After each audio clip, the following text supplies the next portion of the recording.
Siyakwamukela lolu hlelo lokukhuthazana njalo lokwakhana lokuba sonke sisukume sakhe zizwe wamukelekile ubingelelwa umfundisi uMthozi Luvuno womnyango wezempilo.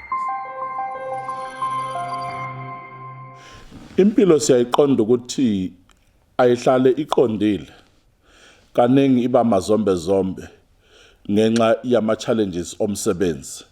Siyaqonda ukuthi abahlengikazi bethu staff sethu sibuye sithwale kalukhuni ngama challenges ama families, ngama challenges umsebenzi lo wokubuka izigulo abantu abafike bekuzo, abanye balimele ingozini, abanye ukugula nje okuqubuke emzimbeni kwesifo esingaqondakala noma isifo esingaqondakala. Siyakuqonda ukuthi kubahlengikazi bagcina kuumthwalo ukuthi ngiya kanjani ngiyophinde ngibone lesasime ngisibonile izolo esibe lukhuni. Izwi lenkosi ke noma kunjalo liyasikhuthaza.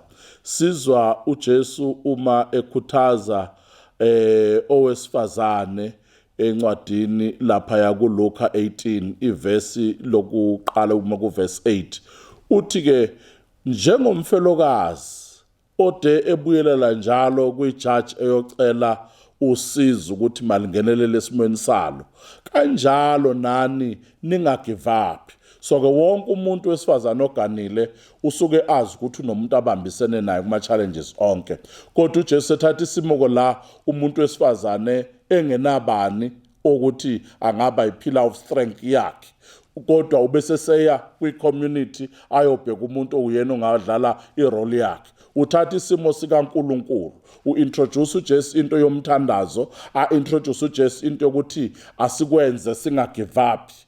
Ama challenges abakhona maningi, kukhona iziguli ezingakwazi ukuba zi-appreciate ukuthi uyazisiza ngesikhathi uzinika medication, ngesikhathi uzifunza ukudla, ngesikhathi uzigeza, zizobuhlungu ikhulume namagama amambi, ungagive up.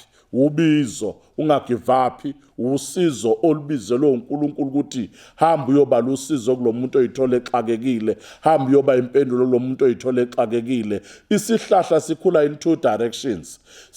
Lokho suke sikubona ngaphandle kakhulukazi suke sijulile nasezimpandeni. Ngakho enye yezinto esilekelelayo ohambweni lokuphila kubiza ukuthi sibe abantu abanesikhathi noNkulunkulu emthandazweni, kubiza ukuthi sibe nesikhathi noNkulunkulu sifunde izwi lakhe. Noma be ulayini owodwa uzowufunda wevesi, kodwa liyasiza ohambweni.